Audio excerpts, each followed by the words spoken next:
అందరికీ నమస్కారం. కార్తీక పురాణం 21వ రోజు. అగస్త్య అత్రి మహామునుల యొక్క సంవాదం. వశిష్ఠుల వారు 21వ రోజు కథను మొదలు పెడుతూ అగస్త్య మహాముని అత్రి మహామునుల యొక్క సంవాదమును గురించి ఇంకను ఈ విధముగా తెలియజేసిరి. అత్రి మహాముని పురంజయుడు కథను గురించి అగస్త్యునకు ఇంకను ఈ విధముగా చెప్పసాగెను. కాంబోజరాజులకు పురంజయునకు భయంకరమైన యుద్ధము జరిగింది. ఇరుపక్షాలకు చెందిన చతురంగ బలములు కూడా హోరాహోరీగా పోరాటము చేయుచుండిరి. ఉభయ పక్షాలు కూడా విజయకాంక్షతో పోరు సలుపుచుండిరి. ఆ యుద్ధభూమిలో ఎటు చూసిన శవాల గుట్టలు, తలలు తెగిన మొండెములు, విరిగిపోయిన రథములు, ఏనుగులు, గుర్రముల కళేబరాలతో హృదయ విదారకంగా మారిపోయింది.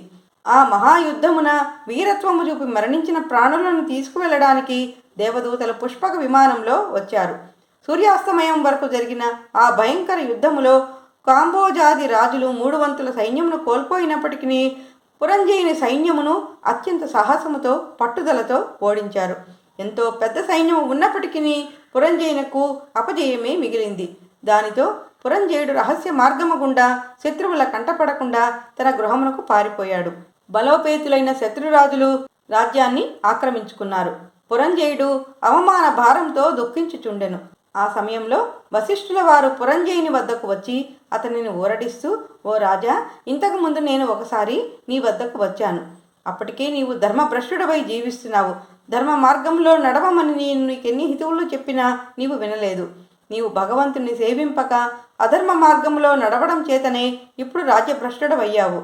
అయినను జయాపజయాలు దైవాధీనములు. ఇప్పటికైనా నా మాటను వినుము. ఇది కార్తీక మాసము. రేపు కృత్తికా నక్షత్రంతో కూడిన కార్తీక పౌర్ణమి కావున రేపు నీవు నిత్య కర్మములను ఆచరించి దేవాలయమునకు వెళ్ళి దీపారాధన చేసి భగవన్నామ స్మరణం చేయుచు నాట్యమును చేయుము. ఇట్లు చేసినచో నీకు పుత్ర సంతానం కలుగును. అంతేకాక నీవు శ్రీమన్నారాయణుని సేవించడం వలన ఆ శ్రీహరి సంతోషించి నీ శత్రువులను జయించుటకు నీకు చక్రాయుధమును కూడా ప్రసాదించును. కనుక రేపు నేను చెప్పిన విధముగా చేసినట్లయితే నీవు పోగొట్టుకున్న రాజ్యమును కూడా తిరిగి పొందుతావు. నీవు ధర్మాన్ని తప్పి చెడు సహవాసములు చేయబట్టే కదా నీకు ఈనాడు అపజయం కలిగింది. కావున చింతించకు.